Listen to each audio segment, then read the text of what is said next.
দেশের বাজারে পরপর 2 দিন কমল সোনার দাম। চলতি বছরের জানুয়ারিতে রেকর্ড উত্থানের পর টানা 4 মাস ধরে দরপতন হয়েছে সোনার।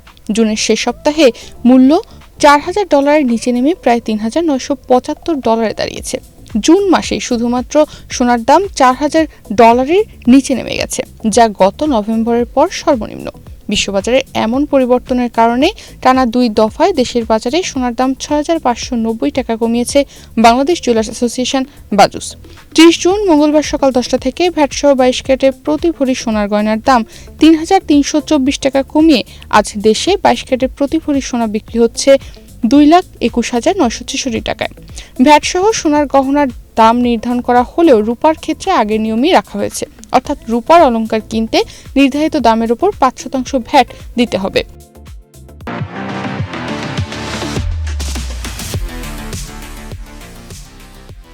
আজ দেশে 22 ক্যারেটের প্রতি ভরি রূপার দাম 75 টাকা কমিয়ে নতুন দাম নির্ধারণ করা হয়েছে 4,491 টাকা। তবে বর্তমান পতনকে স্থায়ী মনে করছেন না অনেক আন্তর্জাতিক বিশ্লেষকরা। বিনিয়োগ ব্যাংক গোল্ডম্যান স্যাক্সের পণ্য বাজার গবেষণা বিভাগের সহপ্রধান সামান্থা ডার্ট বলছেন, সোনার উত্থান এখনও শেষ হয়ে যায়নি। তার মতে 2022 সালে রাশিয়ার বৈদেশিক মুদ্রার রিজার্ভ জব্দ হওয়ার পর থেকে বিশ্বের অনেক কেন্দ্রীয় ব্যাংক ডলারের উপর নির্ভরতা কমিয়ে সোনার মজুত বাড়াচ্ছে। এই প্রবণতা আগামী দিনেও সোনার বাজারকে আরও সমর্থন দেবে, অর্থাৎ সোনার দাম আরও বাড়াতে সহায়তা করবে।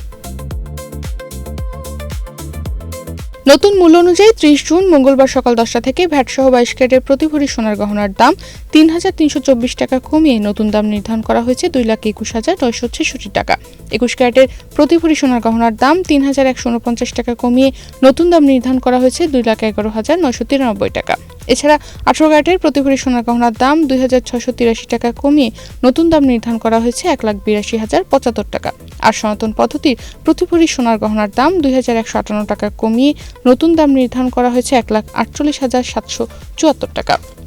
এর আগে গতকাল অর্থাৎ 29 জুন সকাল 10টা থেকে ভ্যাটসহ 22 ক্যারেটের প্রতি ভরি সোনার গহনার দাম 3,266 টাকা কমিয়ে নতুন দাম নির্ধারণ করা হয়েছিল 2,25,290 টাকা।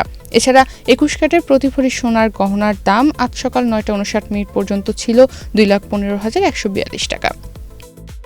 গত কয়েক বছর ধরে বলতে গেলে ধারাবাহিকভাবেই বেড়েছে সোনার দাম।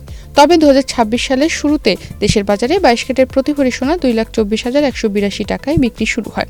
2026 সালের জানুয়ারি থেকে এ পর্যন্ত দেশের বাজারে মোট 84 বার সোনার দাম সমন্বয় করা হয়েছে। এর মধ্যে 42 বার সোনার দাম বাড়ানো হয়েছে এবং কমানো হয়েছেও 42 বার। 30 জুন মঙ্গলবার সকালে সোনার নতুন দাম নির্ধারণ করে বিজ্ঞপ্তি দিয়েছে বাজুস। এতে বলা হয়, স্থানীয় বাজারে তেজাবি স্বর্ণ বা পিওর গোল্ডের দাম কমেছে।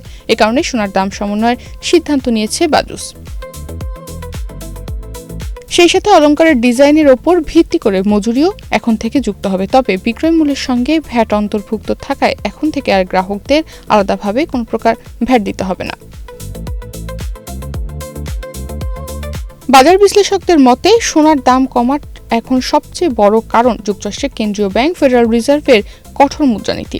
বাজারে এখন ধারণা তৈরি হয়েছে যে মূল্যস্ফীতি নিয়ন্ত্রণে ফেড সুদের হার আরও বাড়াতে পারে। ফলে বিনিয়োগকারীরা সোনা থেকে অর্থ সরিয়ে বেশি মুনাফা পাওয়া যায় এমন বন্ড ও অন্যান্য সুদভিত্তিক সম্পদে ঝুঁকছেন।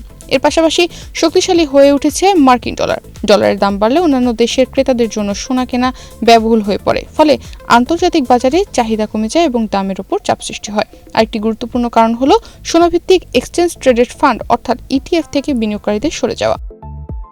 উচ্চ সুদের পরিবেশে এমন সম্পদের প্রতি আগ্রহ বাড়ছে যেগুলো নিয়মিত আয় দেয়, কিন্তু সোনা কোনো সুদ বা লভ্যাংশ দেয় না। ফলে অনেক বিনিয়োগকারী সোনা বিক্রি করে অন্য খাতে অর্থ স্থানান্তর করছেন। অপরদিকে বিশ্ব স্বর্ণ পরিষদ অর্থাৎ ওয়ার্ল্ড গোল্ড কাউন্সিলের সাম্প্রতিক জরিপও একই ইঙ্গিত দিচ্ছে। জরিপে অংশ নেওয়া কেন্দ্রীয় ব্যাংকগুলোর প্রায় অর্ধেকই আগামী 1 বছরে তাদের সোনার রিজার্ভ আরও বাড়ানোর পরিকল্পনার কথা জানিয়েছে। এদিকে ইউবিএস এর বিশ্লেষকদের মতে বর্তমান দরপতন সাময়িক। তাদের ধারণা, ভবিষ্যতে ডলার দুর্বল হলে এবং কেন্দ্রীয় ব্যাংকগুলো সোনা কেনা অব্যাহত থাকলে আবারও সোনার দামে ঊর্ধ্বমুখী প্রবণতা দেখা যেতে পারে। সব মিলিয়ে ফেডের সম্ভাব্য সুদ হার বৃদ্ধি, শক্তিশালী ডলার এবং বিনিয়োগকারীদের ঝুঁকি নেওয়ার প্রবণতা বৃদ্ধির কারণে বর্তমানে সোনার দাম ক্রমাগত কমছে। তবে কেন্দ্রীয় ব্যাংকগুলো ক্রমবর্ধমান সোনা ক্রয় ও দীর্ঘমেয়াদী বৈশ্বিক অনিশ্চয়তার কারণে বিশ্লেষকদের একটি বড় অংশ এখনও মনে করছেন আবারও বাড়তে পারে মূল্যবান এই ধাতুর দাম। তনিমা রহমান, বাংলাদেশ প্রতিদিন।